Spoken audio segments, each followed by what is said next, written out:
welcome to episode 15 of Arakko Public Radio, talking about the week of November 23rd. We are the Casual X-Men Chat Show, where we chat everything happening in Marvel's Mutants every single week. I'm Rod, and this is the cranberry sauce to my turkey leftovers, my one and only Mega Mutant Keegan. My one and only Comega Mutant Keegan. Let's say that right. This week, we're going to talk about X-Men 17 and X-Force 34. But first, we're recording this right after Thanksgiving, talking about issues that came out the week before Thanksgiving, the night before Thanksgiving, really. Did you know that there's a Thanksgiving-themed issue of X-Men from 1993 that included the entire team having a feast, raking leaves, and playing football? I did not know that at all, actually. It's a cute little issue, but it pairs Beast and Jubilee for like the most fun part. You know, Oh. he's the joy of the team. He's the lighthearted guy. He's no one can ever be sad looking at Beast, right? No, and that'll never change is the good news. Absolutely. So it's got this killer Beast line, and so this is your quiz for the week. It's just one question. What does Beast call coffee in the Thanksgiving X-Men issue? What does Beast call coffee in the Thanksgiving issue? Okay. I feel like he calls it something like very goofy. I feel maybe mud. Does he call it mud? Like a cup of mud? No, you went the opposite direction. He says, because she's saying, "Oh, clear the aisle, everybody! Way cool people coming through." And he says, "My own preferred path clearer is thermomolecular enhanced caffeine extract, meaning Beast hot coffee." So, and I'm so Okay. glad that character is a pure beacon of joy and forever will be. Yeah, I think he could bring a lot of levity to Krakoa. I think so. All right, how's your week? All things considered, good. Thanksgiving is always a lot, but You only still a got good. 4 days, huh? I had to still work for 3 of the days of the week. Yeah. Yeah. We got How the was whole yours? week. We got the Oh. whole week, but my dad got COVID, Mm, so we only got the wife's family visiting. So I'd rather have worked 4 days. that's very fair. All right, you want to jump into X Men? You want to jump into X Force? Which way you want to go? let's jump into X-Men. All right.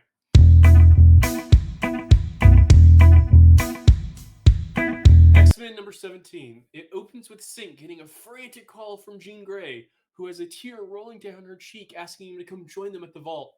Despite not wanting to ever see it again, hearing his team needs him, he takes off running. In the vault, Forge tells Caliban they aren't here for Wolverine and will ignore her and keep searching for Darwin.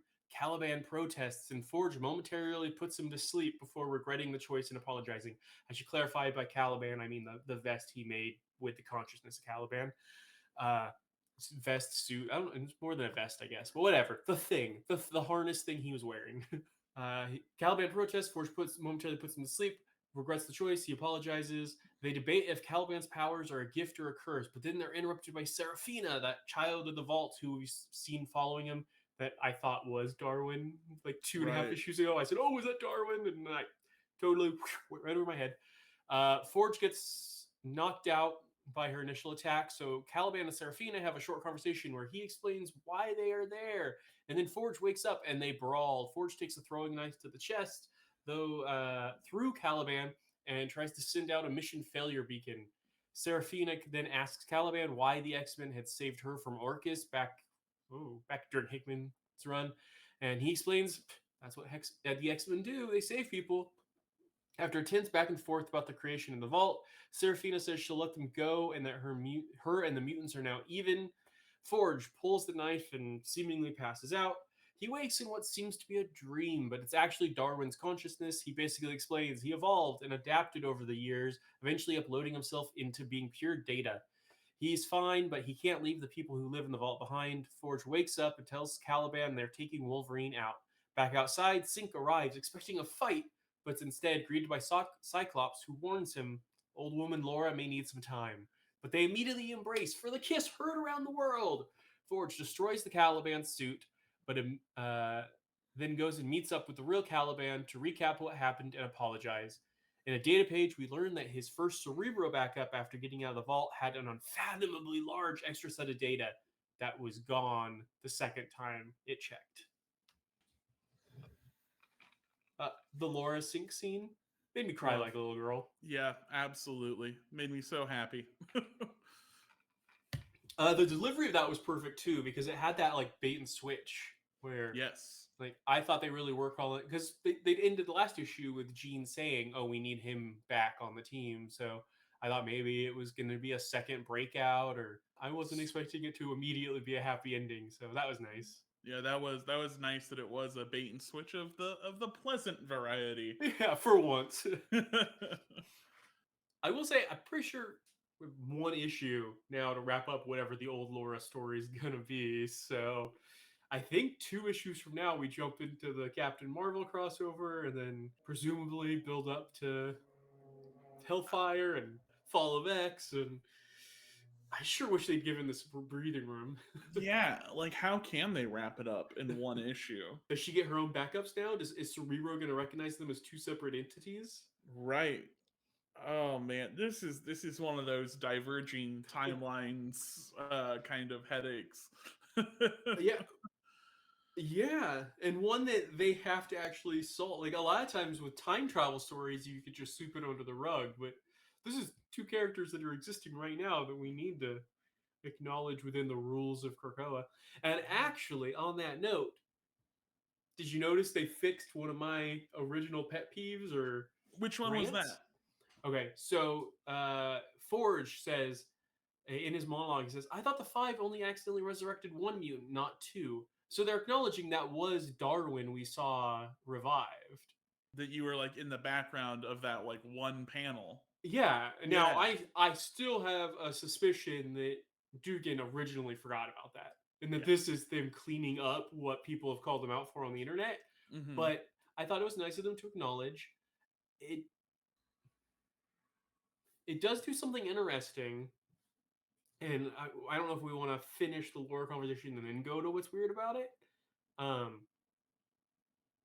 the way he talks about it, that Darwin is the mission, not Laura, but uh, they already had made a separate Darwin, is a little crummy of Forge because it's sort of him saying Darwin is tactically important, whereas Laura is less important because she doesn't serve the larger function of Krakoa as much, which, considering they both made the sacrifice, is kind of shitty. No, it absolutely is, but I think, Forge. that's Forge, right? He's very tactically minded. He always has a plan. He sees things in blueprints. Which Uh it is nice to see that like he somewhat learned that lesson and that he did decide to take Laura out. It took yeah. literally Darwin saying, Like "Hey, that's I'm what X-Men fine." do, bro. On that note, Yeah. did he learn the lesson? He immediately tortures the Caliban suit, which I guess is him trying to signal he respects the autonomy of the original Caliban. But Right. didn't we also just spend 2 issues establishing that the Caliban suit had consciousness? I think Am that's I a tough digging too one. deep here? I don't know that you're digging too deep. I think you're digging deeper than Dugan wanted you to. But like I think at the surface level of like the lesson that he's learning and why it's okay is the fact that the suit is essentially like an abomination of mutant chimera gene splicing that no one had the consent to be a part of.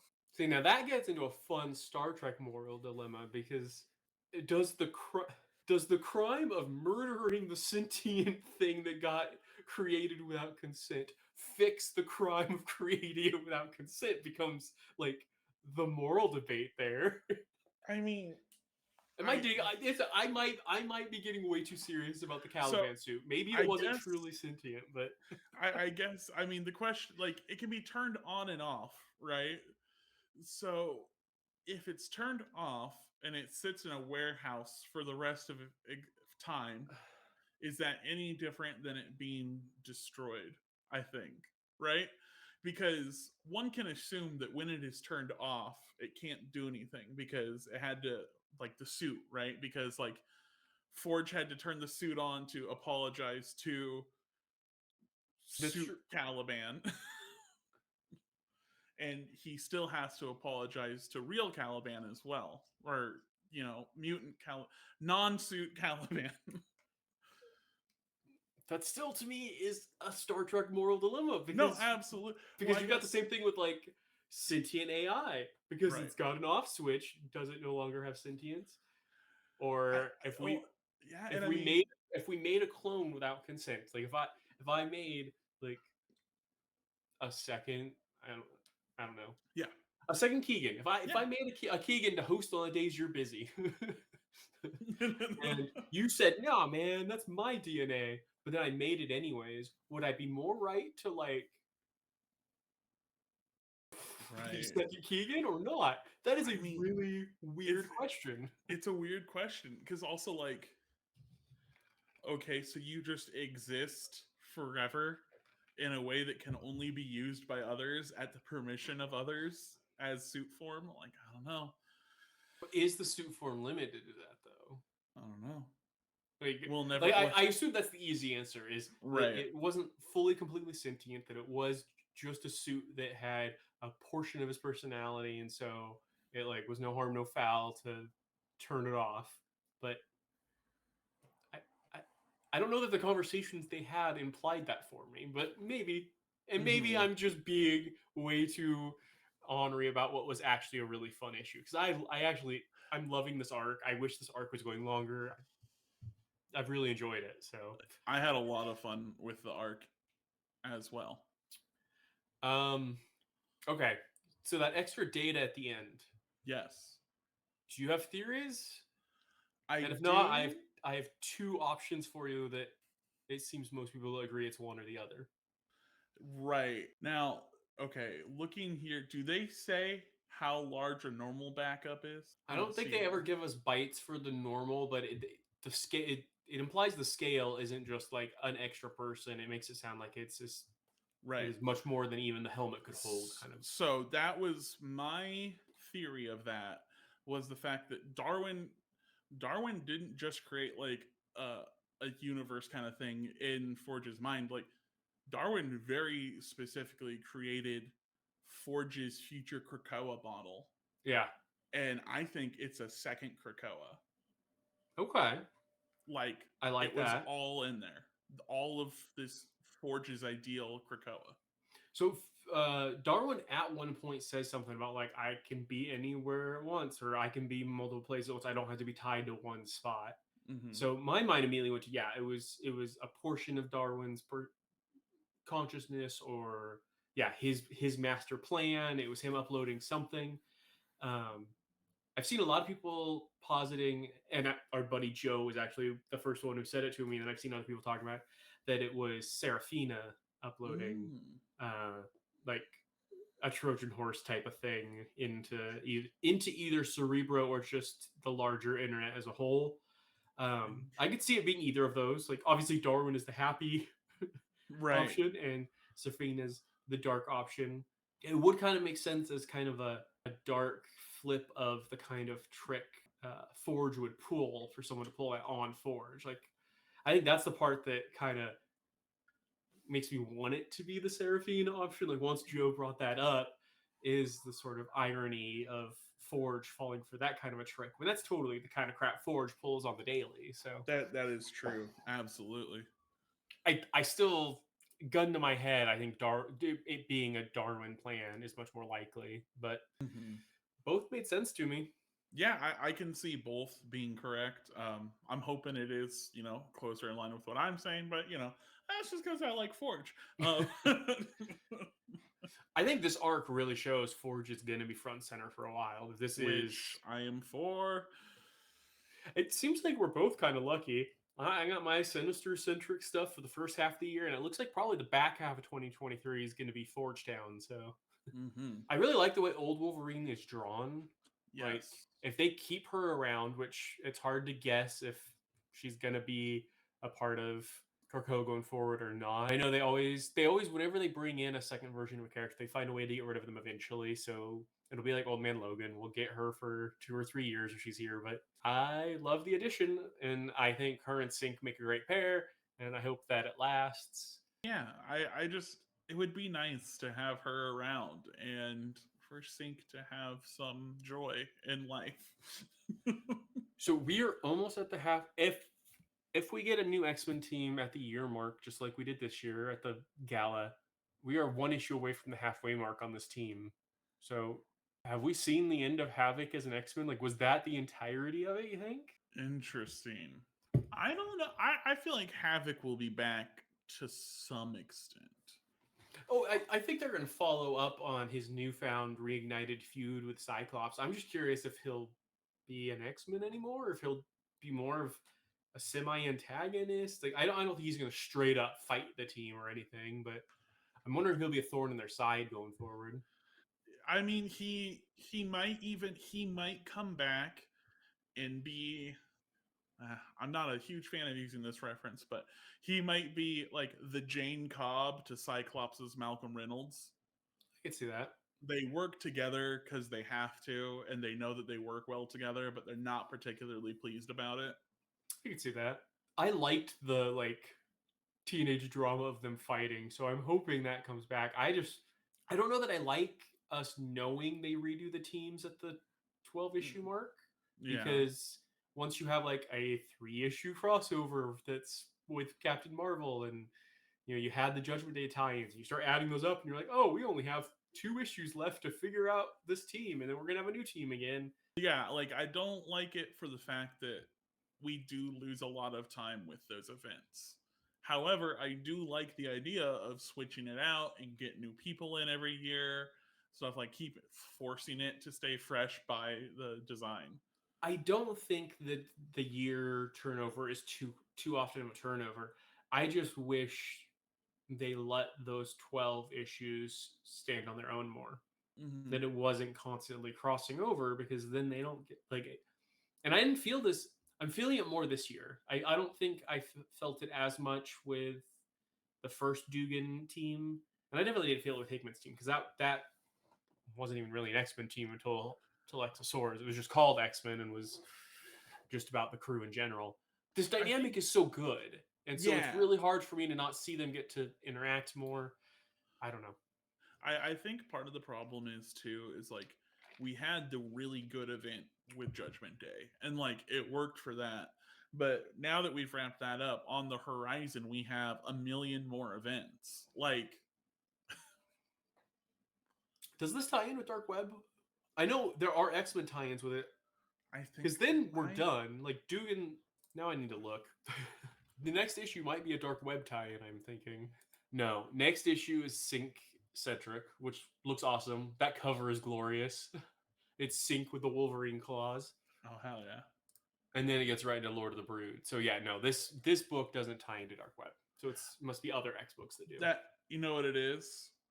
The Dark Web Just X gives it. Men books Okay. are Dark Web X Men number 1, 2, and 3. So I made that leap in my head. Thank you. It's like the Axe books that like Axe Avengers, Axe Star Fox, all that.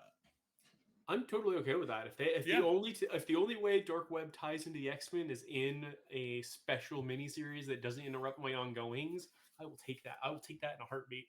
Yeah, I would happily take that as opposed to the alternative. Oh. Okay. Forge gets the like laser Wolverine claws. They clearly look like the adamantium claws, but they're made of like pink laser material. Right. Have we gotten further hints at whose powers though? Like, was that them saying the third power set Wolverine? That wouldn't make any sense though, because the Well, third why would he power need special set, permission for that? and it was of their mind, Yeah. right? Sync needs to be near the person he's copying, and he can only copy one person at a time. So, yeah, I don't know. Yeah. And I still like your theory that it was someone who wasn't alive at the time, and that's why he needed special permission. Yeah. Magneto. That would be awesome. That would be cool. Who else? I mean, I don't know. Hopefully, we find out next issue because I don't want that plot to be dropped at all. Yeah, I would like to know who it was, but now if we're moving on fast, I'm worried that we might not. Oh well.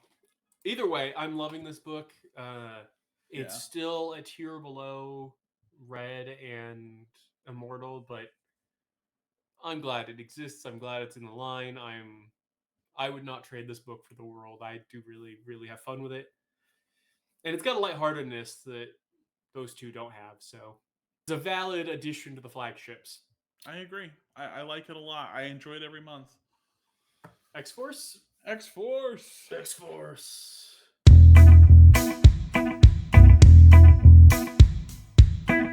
It opens with Sage narrating about how the stress of running X Force has caused her alcoholism. She describes deaths and decisions no one should have to make, and the lure of the bar. It's actually, much as I don't like Percy's writing, a very, very powerful monologue.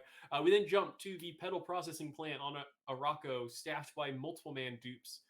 Blackmore's pirates are attacking, but we see Maverick and the mercenaries, both from Wolverine, not X Force, coming in to stop them. Why they bother having X Force and Wolverines as separate books when the casts are like interchangeable? Don't ask me. Then we get a data page of Beast basically luring Sage into drinking more so she doesn't ask questions about what he's up to. And somehow this enabling behavior is his least evil act this issue. Sage is blackout drunk in the forest outside the X Force base, and Omega Red finds her and kind of tends to her, like drags her to the Skull base. Maverick's team subdues Sever and the other pirates. Domino is under fire on a mission, calls for Sage, who's passed out drunk and can't extract her before she dies. Maverick delivers the pirates to a secret black site prison in space outside Krakoan and Arakan law. We get a data page about how Beast uses the site for bioengineering experiments and how it's completely funded by the money they steal from the people they imprison. Luckily, one of the guards is Solom, again, a Wolverine character, who explains the situation and frees Sever before shooting the other guard. So, next issue, Prison Break.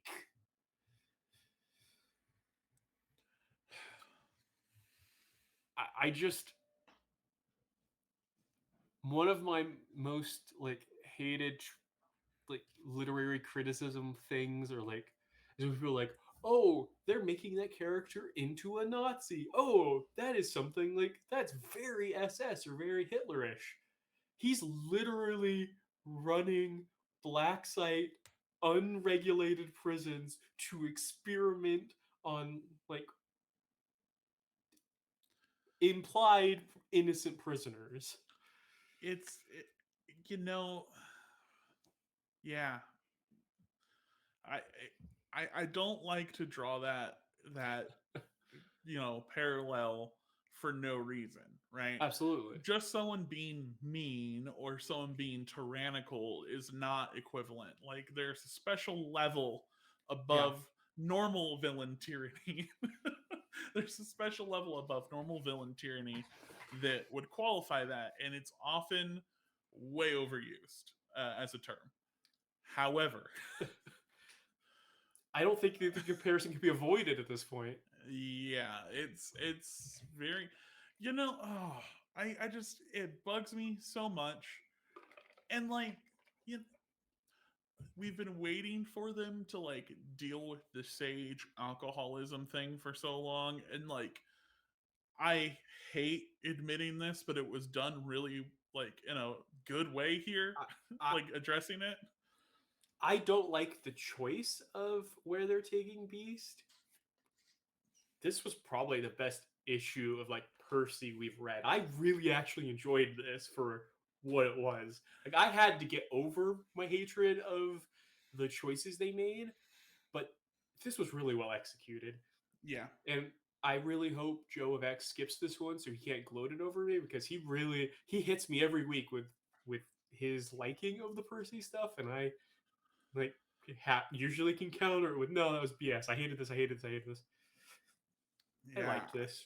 it was good. I will never admit it, but this was a good issue. It was a fun issue. Well, fun. Right? No, It was a read that we're not entertained rooting for me. Beast by saying we enjoyed this issue. Don't I worry, no one's gonna be confused. I am not rooting for Beast. I am not rooting for alcoholism. I'm just purely saying that the ideas presented were done so in a, God, it pains me to admit it, but done so in a good way.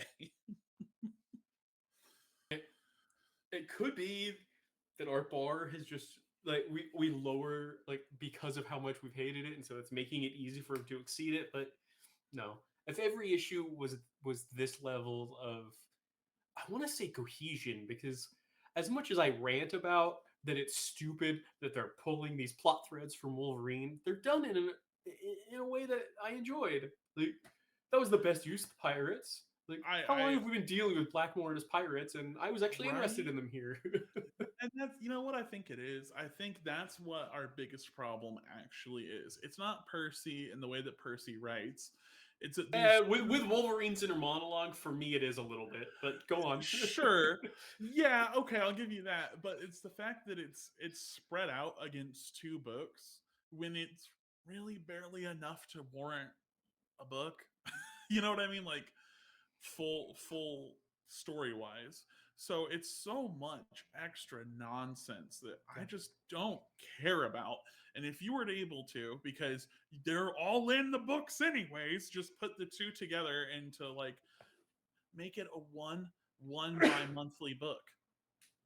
Yeah, that's what I was gonna say. Was either go for 140 page book instead of 232, or whatever the page lengths are. Do one of the like fatter books instead of two of the thinner books a month, or double ship it and give it the same name. Because there's Yeah, no way anyone is following just Wolverine or just X Force at this point. Maybe in the right. beginning, but they are so intermingled at this point.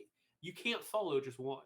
Yeah, I mean, well, before we started doing the show, I wasn't really reading Wolverine. Yeah. Like I just wasn't, because I was like, I've always liked him, but I don't really see the need to read a book of him and just him. Boo I feel hoo like the fool. especially after X Lives and X Deaths, like since then they've been interlocked as hell. I'm always going to be salty about that because like that's one of the first things that we were like talking about as we were getting to know each other. Yeah. And you from the get-go were like, no, and I was like, I'm holding out hope though. Oh, I just noticed I somehow shifted our videos, so like Yeah. you're slightly above me. Let's see if I can adjust that mid-record without messing anything up. Keep talking though. I Yeah. won't. I won't edit this out. They um can. They can hear my technical snafus. but yeah, I mean, like that's really what it was. And then like having to like very solemnly admit that, like, yeah, no, it wasn't very good. Yeah, I vaguely remember it. I remember hating that book. I don't remember the conversations that well, but I remember by the end of the first issue of the second one, so it would have been X Devs one, that I knew I was Mhm. not into it. But anyways, X Force. This was a good issue. We've had this conversation multiple times. I Yeah. bring it up probably every time Beast is a dick, but Yeah. can this really be just Hank? I just don't think so. I just don't. And like, listen, I've seen Joe's video. I know why it could be. It's not. I'm not buying in. Joe, I love you. Thank you for the support. You have a lot of great ideas. I'm not buying in on this one. So I don't think it is straight up Dark Beast. I mean, for one thing, that's exactly how they ended House of XCIII. I just don't see them doing like Right. the same thing twice.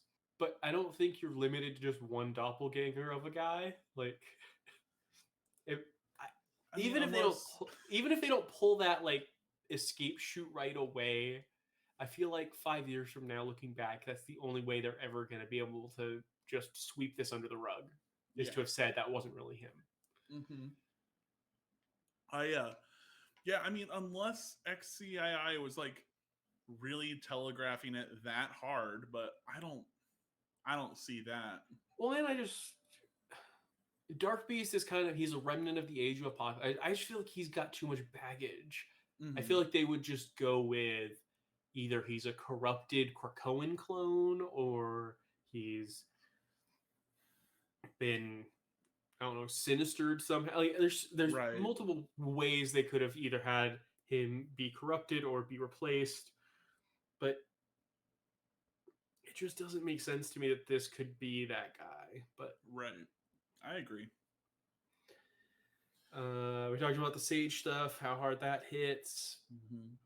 I feel so bad for Sage Poor Domino too, or though. Domino. And I phrased it as she died. Technically, we don't see that. We just see Sage like desperately calling for her.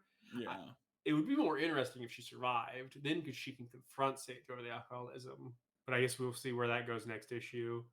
If anyone will survive it, it's the person who's lucky. Yeah. Although she's not lucky with who her boss is right now. Yeah, right. I'm really liking the Omega Red stuff. Like, I think it's really interesting how they're humanizing him by having him basically. And yeah, there's a little bit of codependency, but having him basically take care of Sage as she bottoms out is pretty interesting to watch. Yeah. Like, it seems like he's the only one looking out for her. Which is wow. Yeah. God, I it's just mean, with it's just the weird to me that I Nazis, enjoyed this. Go ahead. Nazis hunted for a crystal skull for knowledge. Beast is staring into a skull for knowledge. It's just right there. Well, I made the reference a few weeks ago that Abigail Brand seems like a metaphor for the Bush administration. Yeah. And like, I mean, you could say it's a Guantanamo situation. Like there is like, yeah, he just to me represents that like you could argue well intentioned because he is in his mind he's looking out for mutant kind, but that like, and maybe this is ironic or but that human nature of taking security too far to where like you lose your humanity in that pursuit of protecting what you've convinced yourself are your loved ones, but he's actually sacrificing his actual loved ones. He's sacrificing Wolverine, he's sacrificing Sage, all under the guise of protecting his loved ones, but some of the people he was closest to are the people he's throwing away essentially. Right. It's good shit. It's, I hate to say it I, because I really hate these books, but I really liked this issue. it's getting frustrating that they might Pull it off. retroactively become better because of how this plays out. Yeah. I hope you turned this off, Jovex, wherever you are. All right. It's another short week, but you ready to talk next week? Yeah. We're going to read Exterminators #3. And because it is both Thanksgiving holidays and a fifth week, that is literally it. But Dark Web starts the week after, so it's okay for it to be a slow week. But we're going to do something fun. We are going to also read The Further Adventures of Cyclops and Phoenix. So that's the 1993, 96, somewhere in that era miniseries by Mike Carey that was sort of the inspiration or the prologue to the Immortal X-Men issue last week. It is a very sinister heavy miniseries, so it makes sense for something for us to talk about. And it just is a really fun book. I haven't read it since probably the 90s, but I loved it, and I love me some Mr. Sinister. So we're gonna read that as 5 issues. And so if anyone wants to read it, it's on Marvel Unlimited. I think it's on Comixology Unlimited. Most Excellent. libraries will have it. It's everywhere. It's not like a hard to find book. And we'd love to, if anybody wants to send in their thoughts on it, send those in, and we're just gonna have a chat about the series as a whole. You got anything else? I think that's it for me. All right, and that'll do it for us.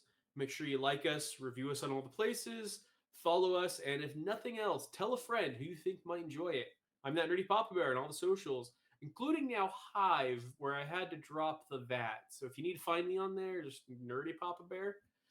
Keegan is Bulk Ranger. Until next time, if someone you know builds a skull-shaped base, don't trust them.